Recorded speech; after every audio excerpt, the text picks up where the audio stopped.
अस्सलामुअलैकुम नाज़रीन, इस वीडियो में हम बात करेंगे जो सेनेट ने FATF की जो शराइत के लिए जो बिल मंजूर किया गया था कौमी असम्बली से, उनको उस बिल को मुस्तरद कर दिया है।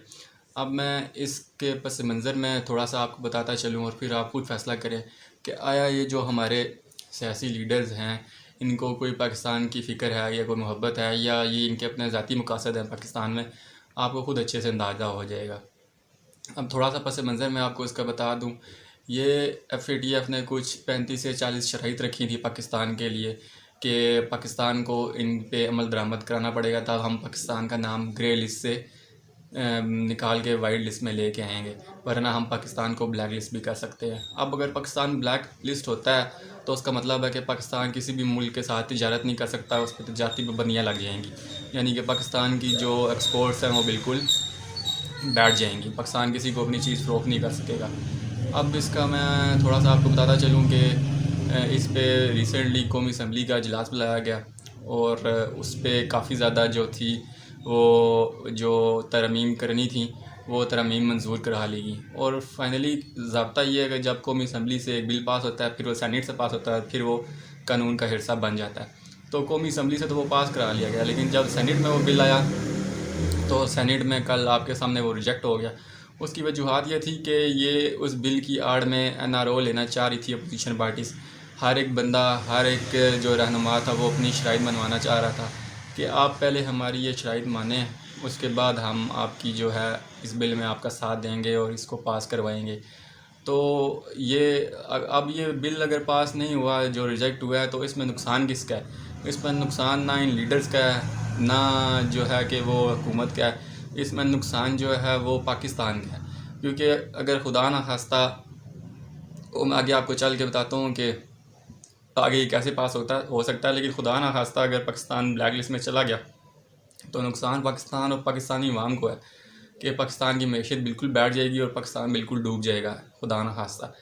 और अब चलते हैं दोस्तों, इनके जो इन्होंने ये मुझे बहुत ज़्यादा इस चीज़ पे भ्रमी और बहुत गुस्सा आया हुआ है कि कैसे कोई अपने मुफाद के लिए, अपने ज़ाती मुफाद के लिए, अपनी करप्शन छुपाने के लिए मुल्क को दाव पे लगा सकता है। अब ये हकीकत खुल कर आपके सामने आ गई है कि इनको पाकिस्तान की कितनी हमदर्दी है। इवन कि अगर आपका एक घर है, उसमें आप में के आपस में भी क्लैश हैं, तो जब बाहर का कोई बंदा आपके घर में आएगा, आपको अटैक करेगा, तो आप सारे एक हो जाते हैं। लेकिन दोस्तों, ये एक ऐसी झोंके हैं कि जब पाकिस्तान ख़तरे में होता है तो ये अपने अपने मुफाद लेके आ जाते हैं कि आप हमारे ये करप्शन केसेस ख़त्म करें, तब हम हुकूमत का साथ देंगे। तो आप बखूबी अंदाज़ा लगा लेंगे इनको पाकिस्तान से कितनी मोहब्बत है। तो अब हुकूमत के पास क्या चॉइस है? हुकूमत के पास ये चॉइस है कि हुकूमत जॉइंट सेशन बुलाए, जिसमें सेनेट का भी हो, सेनेटर्स भी होंगे और कौमी असम्बली के मेंबरान भी होंगे, और एक एक जो है वो इकट्ठी वोटिंग होगी और उसके बाद ये बिल मंजूर कराया जाएगा। क्योंकि कौमी असम्बली में PTI के पास अक्सरियत हासिल है और सेनेटर के जो वोट हैं वो भी मिला के ये कानून साजी तो हुकूमत करवा ही लेगी। फिर आपको पता है कि जो है करवाने वाले करवा भी लेते हैं। और आप देखिएगा कि जब ये जॉइंट सेशन होता है तो ये दौड़ दौड़ के वोटें देंगे, दौड़ दौड़ के वोट देंगे, क्योंकि अब इनको आज से ही आपने इनकी हालत देखी, इनके ओसान ख़ता हुए हैं इनके, और बिल्कुल ये बौखलाए हुए हैं, क्योंकि इन्हें पता है कि हमने पाकिस्तान की सलामती पे हमला किया है। और जब पाकिस्तान की सलामती की बात आ जाए, जब पाकिस्तान की खुद मुख्तारी पे बात आ जाए, फिर पाकिस्तान का कोई भी इदारा और कोई भी लोग, चाहे वो किसी भी पार्टी से हों, फिर जो है वो आपको छोड़ते नहीं हैं। तो इनको अब अपना अंजाम बखूबी नज़र आ रहा है कि इनके बुरे दिन शुरू हो गए हैं। ये जो करप्शन छुपाने के लिए NRO मांग रहे थे और जो कौमी मुफाद के इश्यूज़ हैं उन पे अपनी सियासत चमकाने की कोशिश कर रहे थे, ये बहुत जल्द अनकरीब अपने जो है वो अंजाम को पहुँचेंगे। अब दोस्तों चलते हैं कराची की तरफ। कराची की हालत देख के दोस्तों यकीन करें कि दिल खून के आंसू होता है कि एक वो शहर जो पाकिस्तान को इतना ज़्यादा रेवेन्यू देता है, उसमें आपने लोगों की हालत देखी है, लोगों का माशी नुकसान, घरों में लोगों का पानी आ गया, लोगों की गाड़ियाँ अमलाक तबाह हो गए।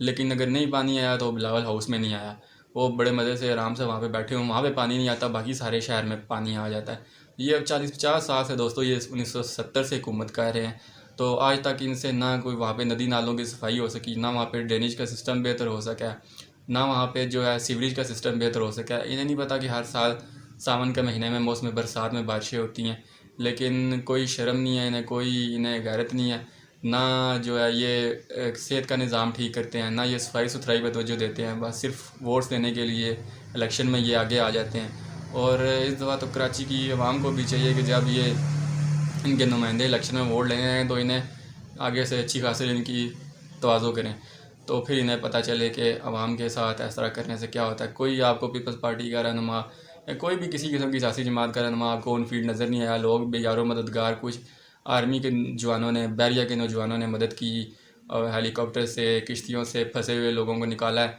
तो और बहुत बुरे हालात हैं दोस्तों। हम सब को अपने जो कराची के भाई हैं उनके लिए दुआ करनी चाहिए, और इन जो हुक्मरान हैं इनको, इनके लिए दुआ करनी चाहिए अल्लाह ताला इनके अंदर कोई ज़मीर इनका जगाए, कोई इनको गैरत दे, ताकि कुछ लोगों के हालात बेहतर करने की इस तरफ सोच सके।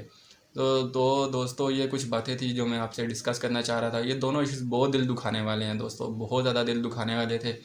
एक इनके कि कैसे हमारे सियासी रहनुमा, और अल्टीमेटली मैं कहने पे मजबूर हो गया हूँ कि इनका पाकिस्तान से कोई मुफाद नहीं है। और फिर जब इन्हें लोग कहते हैं ना कि ये गैर मुल्की एजेंट हैं, फिर ये कहते हैं नहीं जी आप हमें गद्दार कैसे कह सकते हैं। भाई जब आपके ये काम हो गया, आप सरेआम पाकिस्तान की मुफाद के ख़िलाफ़ काम करेंगे तो फिर आपको लोग बैरूनी एजेंट ही कहेंगे ना, फिर आपको गले में हार तो नहीं डालेंगे। और दोस्तों ये दोनों चीज़ें थी जो बहुत दिल दुखाने वाली थी और बहुत दिल दुखा है, और मैं आपके साथ ये चीज़ें शेयर करना चाह रहा था। अब देखते हैं आने वाले दिनों में कराची के बारे में उसको कैसे सिचुएशन हैंडल किया जाता है, और ये जो FATF का जॉइंट सेशन है ये कब बुलाया जाएगा और उसमें क्या हिकमत अमली होगी, आया ये बिल पास होते हैं नहीं होते, और ये आने वाले दिनों में हमें पता चलेगा। तो दोस्तों मिलते हैं नेक्स्ट वीडियो में न्यू टॉपिक के साथ। तब तक के लिए मुझे दीजिएगा इजाज़त। मज़ीद इसी तरह की वीडियो देखने के लिए मेरा चैनल लाइक और सब्सक्राइब कर दें। मिलते हैं नेक्स्ट वीडियो में, तब तक के लिए अल्लाह हाफिज़।